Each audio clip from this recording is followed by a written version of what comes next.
নমস্কার। 2026 জুন এবং ধনুরাশি ধনুলগ্ন, ধনুরাশি ধনুলগ্নের জাতক জাতিকাদের জন্য মাস ভিত্তিক রাশিফল, অর্থাৎ জুন মাস তাদের ঠিক কিরকম কাটবে।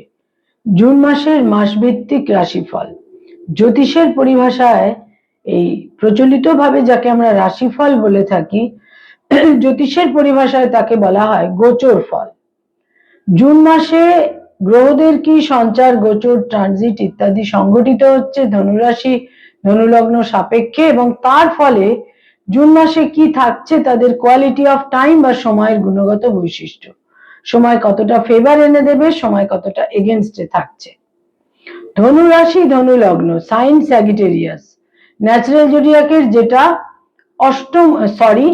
জোডিয়াকের যেটা নবম ঘর বা 9th হাউস। ধনুরাশি ধনুলগ্নের জাতক জাতিকাদের জন্য এই জুন মাস ঠিক কিরকম কাটবে সেটা জানতে বা দেখতে গেলে যেটা আমাদের প্রথমেই দেখতে হয় তা হচ্ছে গ্রহদের সঞ্চার, গোচর, ট্রানজিট বা মুভমেন্ট। ধনুরাশি ধনুলগ্ন যাদের চন্দ্র রাশি বা মুন সাইন হচ্ছে ধনু বা স্যাজিটেরিয়াস, যাদের লগ্ন বা অ্যাসেন্ডেন্ট হচ্ছে ধনু বা স্যাজিটেরিয়াস, এই ভিডিও কিন্তু মূলত তাদের জন্য। অর্থাৎ ধনুরাশি ধনুলগ্নের জাতক জাতিকাদের জন্য জুন মাসে সময়ের কি গুণগত বৈশিষ্ট্য থাকছে। প্রথমেই খুব গুরুত্বপূর্ণ তাদের জন্য যা তৈরি হচ্ছে তা হলো রাশি লগ্নের অধিপতি বৃহস্পতি 2nd জুন তাদের সপ্তম থেকে অষ্টমে গোচর করবে, এবং এখানে বৃহস্পতি 31 অক্টোবর পর্যন্ত অবস্থান করে থাকবে। 8th হাউসকে নিশ্চিত যে আমরা বিশেষ শুভ বলে মনে করি না, কিন্তু এখানে বৃহস্পতি এটা তুঙ্গ গৃহ, এবং বৃহস্পতি তাদের এই রন্ধ্রস্থানে বিভিন্ন রকমের কিন্তু যা কিছু প্রতিকূলতা, নেগেটিভিটি ছিল সেই জায়গায় কিন্তু একটা সুরক্ষা অতি অবশ্যই প্রদান করবে।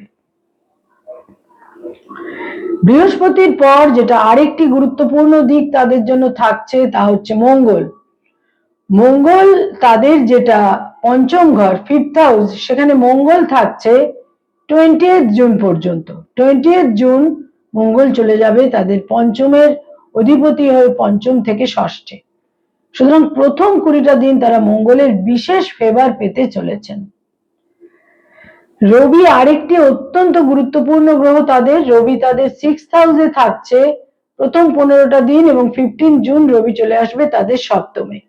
এবং এই 7th হাউসে বুধ থাকছে প্রথম 22টা দিন। 22nd জুন বুধ চলে আসবে তাদের সপ্তম থেকে 7th হাউস থেকে 8th হাউসে অষ্টমে, এবং 15th জুন থেকে 22nd জুন পর্যন্ত তাদের 7th হাউসে রবি বুধ একত্রিত হয়ে অবস্থান করে বিশেষ ইউনিক শুভ ফল কিন্তু তাদের দিতে পারে। শুক্র আরেকটি অন্যতম বিশেষ গ্রহ, দৈনন্দিন প্রাত্যহিক জীবনের গ্রহ। এই শুক্র তাদের ষষ্ঠ এবং একাদশের অধিপতি। শুক্র থাকছে তাদের সপ্তমে 8th জুন পর্যন্ত। 8 জুন শুক্র চলে আসবে তাদের সপ্তম থেকে অষ্টমে, এবং বুধ 22nd জুনের পর, 22nd জুন বুধ তাদের অষ্টমে আসার পর এই 8th হাউসে বুধ 29th জুন 8th হাউসে 29th জুন বুধ কিন্তু বক্র গতিতে যাবে। এই 29th জুন থেকে কিন্তু কিছুটা ডিফিকাল্ট টাইম তাদের জন্য শুরু হবে, কারণ বুধের বক্র গতি প্রাপ্ত হওয়া এবং অষ্টম ঘরে। এছাড়া তাদের যেটা 3rd হাউস, সেখানে রাহু থাকছে পুরো মাস, 9th হাউসে কেতু থাকছে পুরো মাস, এবং চতুর্থে শনি থাকছে পুরো মাস। এই হচ্ছে গ্রহদের অবস্থান, সঞ্চার, গোচর ইত্যাদি। তার ভিত্তিতেই তাদের এই মাস ভিত্তিক রাশিফল, যাকে আমরা গোচর ফল বলে থাকি, সেই গোচর ফল কিন্তু তার সম্বন্ধে যে বিভিন্ন প্রেডিকশন তৈরি হয় তা কিন্তু মূলত এই মাস ভিত্তিক যে রাশিফল, মূলত এই গ্রহদের অবস্থান সাপেক্ষে। ধনুরাশি ধনুলগ্নের জন্য প্রথমেই বলবো হেলথ, শরীর স্বাস্থ্য। হেলথের ক্ষেত্রে কিছু কমপ্লিকেশন আকস্মিক ভাবে তৈরি হতে পারে। লিভার, প্যানক্রিয়াস, আপার অ্যাবডোমেন, কোথাও কোথাও দীর্ঘমেয়াদী যাদের হার্টের সমস্যা রয়েছে, এ সমস্ত ক্ষেত্রে কিন্তু বিশেষ সতর্কতা প্রয়োজন। এবং পিতা বা পিতৃস্থানীয় ব্যক্তিত্বের কোনো শরীর স্বাস্থ্যেও কিন্তু গোলযোগের ক্ষেত্রেও তাদের ফেস করবার প্রয়োজন হতে পারে। আয়ের ক্ষেত্র বা ইনকামের ক্ষেত্র প্রথম যে তাদের যে প্রথম সপ্তাহটি 8 জুন পর্যন্ত প্রথম সপ্তাহটি কিন্তু অত্যন্ত অনুকূল থাকবে। যোগাযোগের মাধ্যমে তাদের যে নিজস্ব ক্যারিশমা, যোগাযোগ এবং বিভিন্ন ভাবে তাদের যে একটা ডিপ্লোম্যাটিক বোধ বুদ্ধি, এই সমস্ত কিছুর ক্ষেত্রে আয়ভাব অত্যন্ত শুভ থাকছে প্রথম সপ্তাহটিতে। কিন্তু বাকি যে মাস রয়েছে সেখানে কিন্তু তাদের কিছুটা বহু ক্ষেত্রে নিজেদের কিছুটা সংযম রেখে এবং তার সঙ্গে সঙ্গে ডিপ্লোম্যাটিক্যালি চলার প্রয়োজন হতে পারে এবং রিজিডিটিকে কন্ট্রোল করে কিছুটা ফ্লেক্সিবল হয়ে উপার্জনের ক্ষেত্রে তাদের কিছুটা একটা ক্ষেত্র তৈরি করার প্রয়োজন হতে পারে। ব্যয়ভাব বা ব্যয়ের ক্ষেত্র বেশ প্রবল হতে পারে বিভিন্ন কারণে, পারিবারিক কারণে, চিকিৎসার কারণে, পিতার শরীর স্বাস্থ্যের কারণে। যারা কোনো গভর্নমেন্টের সঙ্গে কোনো কিছুতে কোনো একটা মামলা মোকদ্দমা কনফ্লিক্ট ইত্যাদির মধ্যে রয়েছেন, সেখানেও কিন্তু কোনো সরকারি কোনো গভর্নমেন্ট ওরিয়েন্টেড কোনো নেতিবাচক দিকের কারণে ভিজিলেন্স, আইনি সমস্যা, এই সমস্ত কারণেও কিন্তু বিড়ম্বনা এবং ব্যয়ের ক্ষেত্র প্রবল হতে পারে। যারা কোনো মামলা মোকদ্দমা আইনি সমস্যা ইত্যাদির মধ্যে অলরেডি রয়েছেন, সেখানে কিন্তু বলবো এই মাসের প্রথম 15টা দিন খুব একটা অনুকূল নয়। সেখানে যথেষ্ট সতর্কতা, সাবধানতা, দূরদর্শিতা ইত্যাদি অবলম্বন করে সিদ্ধান্ত নেওয়া উচিত। নতুন করে মামলা মোকদ্দমায় জড়িয়ে পড়ার বিশেষ কোনো প্রবণতা এই মাসে কিন্তু থাকছে না। কিন্তু তাহলেও বলবো গভর্নমেন্টের সঙ্গে যাদের কোনো রকমের সংঘাতের সম্ভাবনা রয়েছে বা এই ধরনের কোনো লিটিগেশন রয়েছে, সেখানে অতীব সতর্কতা প্রয়োজন। যারা পেরেন্টস, পিতামাতা, তাদের সন্তানের ক্ষেত্রে অত্যন্ত শুভ। প্রথম 20টা দিন সন্তানের অ্যাচিভমেন্ট, সাফল্য, সন্তানের সঙ্গে প্রপার নৈকট্য, আন্ডারস্ট্যান্ডিং, প্রীতিপূর্ণ ক্ষেত্র বিশেষভাবে থাকছে। তবে শেষ 10টা দিনে সন্তানের দূরযাত্রার যোগ থাকছে এবং সন্তানের হেলথের কারণে আপনারা কিছুটা উদ্বিগ্নও হতে পারেন। যারা ফ্যামিলি প্ল্যানিং ইত্যাদি নিয়ে ভাবছেন, এই মাসের প্রথম 20টা দিন অত্যন্ত ফেভারেবল আপনাদের জন্য। যারা শিক্ষার্থী, বিদ্যার্থী, ছাত্রছাত্রী, যারা এখনো পড়াশোনার মধ্যে রয়েছেন, তাদের জন্য বলবো অতীব শুভ। আপনাদের ডিটারমিনেশন, গোল ওরিয়েন্টেশন, টার্গেট ওরিয়েন্টেশন এই মাসে সাফল্য এনে দেবে। এবং উচ্চশিক্ষার ক্ষেত্রে বিশেষ করে বলবো, উচ্চশিক্ষার ক্ষেত্রে হয়তো আপনাদের এই মাসের প্রথম 15টা দিন কম্পিটিটিভ পরীক্ষার ক্ষেত্রে কিছুটা প্রতিকূলতা থাকতে পারে, কিন্তু শেষ 2টি সপ্তাহে কম্পিটিটিভ পরীক্ষার ক্ষেত্রে আপনারা সাফল্যের দিক আপনাদের আসতে পারে এবং কম্পিটিটিভ পরীক্ষার ক্ষেত্রে একটা প্রপার প্রস্তুতি, গাইডেন্স ইত্যাদিও আপনারা পেতে পারেন। এবং শেষ 2টি সপ্তাহে যারা পিএইচডি করছেন, রিসার্চ ওরিয়েন্টেড কাজকর্ম করছেন, তাদের জন্য বিশেষ করে বলবো 15 জুন থেকে 22 জুন লক্ষণীয়ভাবে একটা পজিটিভ টাইম ফ্রেম। এই সময় আপনারা বিভিন্নভাবে সাফল্যের দিক দেখতে পারেন। যারা কোনো রিলেশনশিপ, প্রেম প্রীতি প্রণয়ের মধ্যে রয়েছেন, সেখানে সম্পর্কের মধ্যে প্যাশন বৃদ্ধি পাবে, বিবাহের সিদ্ধান্ত নিতে পারেন। এবং তবে শেষ 10টা দিন মনে রাখতে হবে কিছুটা মতপার্থক্য এবং ডিফারেন্স অফ ওপিনিয়নের সম্ভাবনা থাকছে। যারা অলরেডি বিবাহিত দাম্পত্য জীবনে রয়েছেন, তাদের জন্য প্রথম, দ্বিতীয় এবং তৃতীয় সপ্তাহ অত্যন্ত শুভ। পরস্পরের মধ্যে প্রপার আন্ডারস্ট্যান্ডিং, প্রীতি, সখ্যতা ইত্যাদি বজায় থাকবে। তবে শেষ সপ্তাহটি কিন্তু কিছুটা প্রতিকূল। স্বামী বা স্ত্রীর স্বাস্থ্যহানি হতে পারে, স্বামী বা স্ত্রীর দূর যাত্রার প্রয়োজন হতে পারে। যারা ডক্টর, হিলিং প্রফেশনে রয়েছেন, মেডিকেল ফিল্ডে রয়েছেন, তাদের জন্য এই মাসের শেষ দুটি সপ্তাহ অতীব শুভ, অতীব সাফল্যজনক। যারা আইনি পরামর্শ দিয়ে থাকেন, অ্যাডভোকেট, লয়ার, তাদের জন্য বলবো এই মাসের প্রথম 3টি সপ্তাহ বেশ শুভ। তার মধ্যে 15 জুন থেকে 22 জুন অতীব শুভ। যোগাযোগ, বুদ্ধিমত্তা, ইন্টেলিজেন্স ইত্যাদির মাধ্যমে শুভ ফল পাবেন এবং মক্কেলদের সঙ্গে সম্পর্ক এবং যোগাযোগ বৃদ্ধির বিশেষ যোগ থাকছে।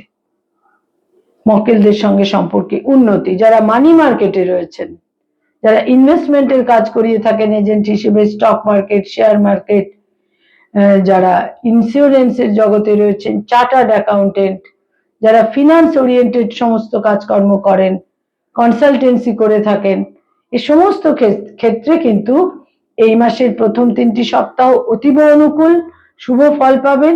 শেষ সপ্তাহটিতে কিছুটা প্রতিকূলতা আসতে পারে, তার জন্য কিন্তু একটা বিশেষ প্রস্তুতির প্রয়োজন। যারা সরকারি চাকরি করেন, গভর্নমেন্টের সঙ্গে কানেক্টেড হয়ে কাজকর্ম করেন, তাদের জন্য এই মাসের 15 জুন থেকে 22 জুন অত্যন্ত অনুকূল। মর্যাদা বৃদ্ধি, অ্যাপ্রিসিয়েটেড হওয়া, প্রভাব প্রতিপত্তি বৃদ্ধি পাওয়া, গ্রহণযোগ্যতা বৃদ্ধি পাওয়ার বিশেষ যোগ। তবে যারা সরকারি চাকরি করেন তাদের জন্য কিন্তু প্রথম 2টি সপ্তাহে কিছুটা সংঘাত প্রতিকূলতা থাকলেও শেষ 2টি সপ্তাহ অত্যন্ত অনুকূল। যারা বেসরকারি ক্ষেত্রে কাজকর্ম করেন তাদের 8 জুনের পর দূরযাত্রার প্রয়োজন হতে পারে। নতুন করে যারা জব সার্চ করছেন তাদের কর্ম লাভেরও যোগ থাকছে কিন্তু এই মাসে। যারা ক্রিয়েটিভ ফিল্ডের মানুষ, সৃষ্টিশীল কাজ করে থাকেন, তাদের জন্য প্রথম সপ্তাহটি যথেষ্ট অনুকূল, ফেভারেবল, কিন্তু শেষ 3টি সপ্তাহে বলবো কিছুটা সংঘাত, প্রতিকূলতা, বাধা বিপত্তিকে অতিক্রম করে আপনাদের অ্যাচিভ করতে হবে। যারা পড়ানোর কাজ করেন, স্কুল কলেজ ইউনিভার্সিটিতে পড়িয়ে থাকেন, ফ্যাকাল্টি হিসেবে বিভিন্ন ইনস্টিটিউটে পড়ানোর কাজ করেন, প্রথম, দ্বিতীয়, তৃতীয় সপ্তাহ অত্যন্ত শুভ। শেষ সপ্তাহটি কিছুটা গোলযোগপূর্ণ। তবে বৃহস্পতি আপনাদের অষ্টমে গোচর করার ফলে বহু ক্ষেত্রে অনেক রকমের যা কিছু অশুভত্বের মধ্যে আপনারা ছিলেন সেখান থেকে কিন্তু আপনাদের একটা রিলিফ এবং মুক্তি অতি অবশ্যই হবে। ধনুরাশি, ধনুলগ্নের জাতক জাতিকা যারা রাজনৈতিক ব্যক্তিত্ব, পলিটিক্যাল ফিগার, শেষ 2টি সপ্তাহ অতীব শুভ। প্রভাব প্রতিপত্তি মর্যাদা বৃদ্ধি পাবে। তবে অতিরিক্ত রিজিডিটি এবং অবস্টিনেসি প্রথম 20টা দিন আপনাদের কিছুটা বিপাকে ফেলতে পারে। সে ব্যাপারে কিন্তু ফ্লেক্সিবল হওয়ার বিশেষ প্রয়োজন। যারা ব্যবসা বাণিজ্য করেন, বিজনেস ওরিয়েন্টেড পিপল, প্রথম, দ্বিতীয় এবং তৃতীয় সপ্তাহ অত্যন্ত শুভ। শেষ সপ্তাহটি এবং 29 জুনের পর সিদ্ধান্ত নেওয়ার ক্ষেত্রে এবং ইনভেস্ট করার ক্ষেত্রে, নিবেশ করার ক্ষেত্রে, বিনিয়োগ করার ক্ষেত্রে অতীব সতর্কতা প্রয়োজন। ধনুরাশি, ধনুলগ্নের জাতক জাতিকা বয়সে ছোট ভাই বোনেদের সঙ্গে মতপার্থক্য হতে পারে। বয়সে বড় ভাই বোনেদের সঙ্গে সম্পর্ক পজিটিভ থাকবে, ইতিবাচক থাকবে। বয়সে বড় ভাই বোনেদের সাপোর্ট আপনারা পাবেন। পিতা বা পিতৃস্থানীয় ব্যক্তিত্বের সাপোর্ট পাবেন লাস্ট 2 উইকসে। পিতার উন্নতি, পিতার সাফল্য, পিতার অ্যাচিভমেন্ট লাস্ট 2 উইকসে নিশ্চিত রূপে থাকছে। ধনুরাশি, ধনুলগ্নের জাতক জাতিকা যারা লোন বা ঋণ নিয়ে চিন্তিত তাদের জন্য বলবো প্রথম 2টি সপ্তাহে শত্রুহানি, ঋণ মুক্তি এবং সুচিকিৎসার যোগ থাকবে প্রথম 2টি সপ্তাহে। যারা কোনো প্লেজার ট্রিপে বা ভ্রমণে যেতে চাইছেন সেখানে প্রথম 2টি সপ্তাহ তো বিশেষ অনুকূল। তার মধ্যে আমি বলবো যে 22 জুন পর্যন্ত সময় কিন্তু অত্যন্ত অনুকূল। আপনারা ভ্রমণে যেতে পারেন, প্লেজার ট্রিপে যেতেই পারেন, কিন্তু শেষ সপ্তাহটি কিছুটা প্রতিকূলতা এবং প্রতিবন্ধকতা পূর্ণ কিন্তু থাকছেই। ধনুরাশি ধনু লগ্নের জাতক জাতিকা যারা কোনো স্থাবর সম্পত্তি এই মাসে ক্রয় করতে চাইছেন বা বিনিয়োগ করতে চাইছেন, সেক্ষেত্রে বিশেষ করে বলবো এই মাসে বৃহস্পতি আপনাদের অষ্টমে গোচর করে তার নবম দৃষ্টি আপনাদের 4th হাউসে কিন্তু দেবে, এবং এই মাসে আপনারা স্থাবর সম্পত্তি ক্রয় করতে পারেন, সেখানে বিনিয়োগ করতে পারেন, পজেশন নিতে পারেন, কিন্তু সেখানে সবচেয়ে অনুকূল হচ্ছে 20th জুন পর্যন্ত। প্রথম 20টা দিন অত্যন্ত অনুকূল থাকছে। কয়েকটি ডেট বা তারিখ আপনাদের জন্য অত্যন্ত ফেভারেবল থাকছে, বিশেষভাবে ফেভারেবল থাকছে, এবং এই ডেটগুলো অত্যন্ত মিনিংফুল, সিগনিফিকেন্ট এবং বিশেষ করে বলবো গুরুত্বপূর্ণও হতে চলেছে।